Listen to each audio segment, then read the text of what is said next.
Hello and welcome to India TV. This is Akshat and today we have someone really special with us. Joining me in a conversation with India TV, none other than Anubhav Singh Bassi. Hello, bhai. Hello, sir. How are you? I'm good. How are you? I'm good, sir. So, starting right away with my first question. So, ये acting की तरफ transition कैसे हुआ इतना sudden? Transition कुछ नहीं हुआ, बस लव सर का फोन आया था मेरे पास। लव सर की टीम से फोन आया था कि love sir wants to talk to me. फिर उनसे बात हुई तो उन्होंने बोला कि एक कैरेक्टर है ऐसा, आप अगर करना चाहोगे तो मैं उस हिसाब से लिखूंगा। मैंने कहा करेंगे सर, बिल्कुल करेंगे। फिर किया, अब बाकी आप देखना। मैंने तो लव सर से बोला था तभी कि मुझे एक्टिंग आती नहीं है, उन्होंने बोला मैं करा लूंगा। तो बस उनके भरोसे पे मैंने वो बोल दिया कि कर लूंगा, फिर कर दिया जो भी करा। तो जब ये स्टार्ट हुआ तो क्या आप स्केप्टिकल थे कि आप ये रोल कर पाएंगे या नहीं कर पाएंगे?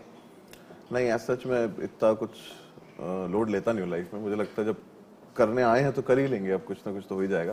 तो वही तो, बाकी जिम्मेदारी लव सर की थी, मेरा कुछ नहीं था। उन्होंने वो बोलकर लाए थे, मैं तो अपना कर रहा था ना अच्छा खासा। तो उन्होंने बोला था वो कराएंगे तो मैं सब कुछ उन्हीं के ऊपर छोड़ दिया था। मैं कहा मैं डायलॉग्स याद कर सकता हूँ, मैं डायलॉग्स बोल दूंगा, अब टोन आपको बतानी पड़ेगी, करवाना काम आपको पड़ेगा, मैं कोऑपरेट अपनी तरफ से पूरा कर दूंगा, आप बताना ये करना मैं कर दूंगा, बस वही सीन था। तो क्या ये ऑडियंस का जो प्रेशर आप डील करते हैं उससे ज्यादा था when you signed up for the project? सच बताऊं तो यार कोई प्रेशर वेशर तक तो बात ही नहीं पहुंची। जब मैंने प्रोजेक्ट साइन किया 1 घंटे में तो प्रोजेक्ट साइन हो गया था, जिसमें से प्रोजेक्ट के बारे में हमने 50 मिनट भी बात नहीं करी। मतलब सिर्फ 10 ही मिनट बात करी, 50 मिनट तो इधर उधर की बातें कर रहे थे कि आप कहाँ रहते थे, कहाँ मेरठ में, कहाँ गाजियाबाद में, कहाँ, ये चल रहा था। तो 10 मिनट में क्या ही प्रेशर आ जाता। उन्होंने बोला करना है, कर लेंगे सर। तो लव सर ने आपको स्टोरी नरेट की या फिर आपके कैरेक्टर के बारे में बताया? उन्होंने बस कैरेक्टर बताया कि तेरे जैसा सा कैरेक्टर है, फन लविंग है, मैं वो लिखना चाह रहा हूँ। Ranbir will be playing the lead, उसका दोस्त बनेगा ये वो। मैंने कहा ठीक है सर, कर लेंगे, बस इतनी बात हुई थी हमारी। हमने कहा ठीक। तो मूवी में आप रणबीर के दोस्त दिखाए जा रहे हैं अभी तक, जैसे हमें ट्रेलर समझ में आ रहा है। तो आप अभी मक्कार के साइड हैं, तो क्या ऐसा ट्विस्ट होगा कि आप जूटी के साइड हो जाएंगे फिल्म में? तो आप नहीं देखना चाहते? फिल्म जरूर देखना चाहते हैं, लेकिन आज श्रद्धा ने बोला कि वो आपकी बड़ी, आप वो बड़ी बोलती है। तो इसलिए पूछ रहा हूँ कि क्या आप ऐसा कुछ ट्विस्ट आ सकता है? Can we expect it? नहीं, वो आपको जाके देखना पड़ेगा। वो बड़ी बड़ी हम इसलिए भी कहते रहते हैं दूसरे, क्योंकि उनकी एबीसीडी जो मूवी आई थी उसमें वो बड़ी करके बात करती थी और मैं अपनी वीडियो में बड़ी बड़ी करके बात करता था। तो हम दोनों तब से, जब से मिले तब से बड़ी बड़ी करके बातें करते रहते हैं। तो बाकी उसके लिए आपको मूवी देखनी पड़ेगी, क्योंकि सच बात बताऊं तो मुझे याद भी नहीं है। बहुत दिन हो गए यार शूट किए। अभी रिसेंटली रणबीर ने ये बोला कि उनकी बेटी के लिए उनसे ज्यादा शॉपिंग आपने की है। तो क्या अभी तक आप उनसे मिले हैं? नहीं, मैं मिल नहीं पाया अभी तक। मैंने वही फोटोज और वीडियो पे ऐसे देखा। मैं अभी जाऊंगा बॉम्बे तो मिलूँ। मैं था नहीं ना इंडिया में, मैं वापस आया था शूट से, उसके बाद से मैं बाहर ही हूँ। यूएस था, वापस आया, फिर यूके चला गया, मतलब ऑस्ट्रेलिया चला गया। ऑब्वियसली मिलूंगा अभी जाके। बाकी जितनी मैंने शॉपिंग करी है वो भी अभी तक मुझे लगता नहीं है वो इस्तेमाल होगी, क्योंकि अभी छोटी हूँ। तो जैसे ही होगी सबसे पहले जाऊंगा मिलने। सो रणबीर के साथ ऑन स्क्रीन केमिस्ट्री आपकी बहुत अच्छी नजर आ रही है, but tell me something about your off screen chemistry with Ranbir. Almost same, जैसे ऑन स्क्रीन है वैसे ही ऑफ स्क्रीन है। तो हम कितना शुरू, मतलब काफी जल्दी फ्रेंड्स बन गए थे, तब से रोज वही सेम बातें, सेम। रणबीर भाई बहुत कम बोलते हैं, वो अपने उसमें रहते हैं बहुत ज्यादा, और मैं जब तक खुलता नहीं हूँ तब तक बहुत कम बोलता हूँ।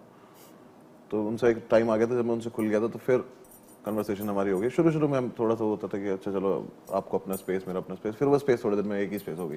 तो तब से अब तक ऐसे ही है। वो केमिस्ट्री ऑलमोस्ट सेम ही है बिल्कुल, तभी वो शायद ज्यादा अच्छी भी लग रही है स्क्रीन पे, क्योंकि वो थोड़े टाइम बाद ही एकदम से आ गई थी। So what about your chemistry with Shraddha Kapoor, like off screen chemistry? ज्यादा टाइम मैंने स्पेंड किया नहीं है श्रद्धा के उस पे, but how was it to work with Shraddha? मैं बहुत ही प्यारा इंसान है, और मुझे बस मजा आता था, क्योंकि कुछ खाती नहीं है, कुछ नहीं है उनका तो मैं उनके लिए, और क्या ही गिफ्ट कर दोगे अगर आपको किसी को कुछ गिफ्ट करना है तो मैं लहसुन की चटनी लेके गया हूँ 2-3 बार उनके, तो वो इतनी खुश हो जाती है उसको लहसुन की चटनी देख के कि वाह मैंने क्या खा लिया। बाकी मतलब मजा आया जब हमने कहीं बाहर भी शूट किया था, जब जितनी बार हमने इंटरेक्शन किया मजा आया। सो आपने अभी रिसेंटली बोला था कि रणबीर ने आपके सीन्स कुछ कट करा दिए फिल्म से। तो उसके बारे में क्या बोलना चाहेंगे आप? कुछ नहीं था, वो लव सर ने ट्रेलर में मुझे डाला ही उतना था, तो मैं बस लव सर से ऐसे बोल रहा था कि आपने मुझे जानबूझ के सीन काट दिया। तो हम सब साथ में बैठे हुए थे, हम ट्रेलर लॉन्च के लिए हम लोग जा रहे थे, तो हमें लगा कि क्योंकि हमें कुछ टॉपिक ढूंढना था जिसपे हम कुछ फन क्रिएट कर सके वहां पे, तो हमने कहा कि इसी पे खेल लेते हैं कि आपने मेरा रोल काट दिया। तो फिर मैंने लब सर को बोला आपने मेरा रोल काट दिया, तो फिर लब सर ने कहा मैंने नहीं काटा। तो फिर हमने कहा चलो एक काम करते हैं, दूसरे पे डालते रहेंगे वहाँ पे, और आपस में जो भी इम्प्रोवाइज करके खेलना खेलते रहेंगे। एंड देन रणवीर में श्रद्धा पे डाल दिया था। रणबीर ने श्रद्धा पे डाल दिया, श्रद्धा ने वापस लब सर पे डाल दिया, तो वैसे ही घूमता रहा सब कुछ। सो जैसे आप स्टैंड अप कॉमेडियन एक रियल लाइफ में है, तो क्या हमें वो मूवी में कुछ ग्लिम्स देखने को मिलेगा? ग्लिम्स आपको कैरेक्टर में वैसे भी दिख जाएगा, क्योंकि मैं जैसे बात करता हूँ ऐसे ही मैं बात कर रहा हूँ। तो वही जैसे मैंने बताया, लब सर ने मुझे लिया ही उस बात करने को उससे था, तो आपको ऐसा लगेगा कि मैं वही कर रहा हूँ, बस स्टेज नहीं होगा इस बार स्क्रीन होगी, तो वही डिफरेंस होगा। बाकी मैं ऐसा सही लगने वाला हूँ, मैं ऐसी बातें कर रहा हूँ। Absolutely. Okay, thank you so much, nice talking. Thank you so much. Thank you so much. Thank you.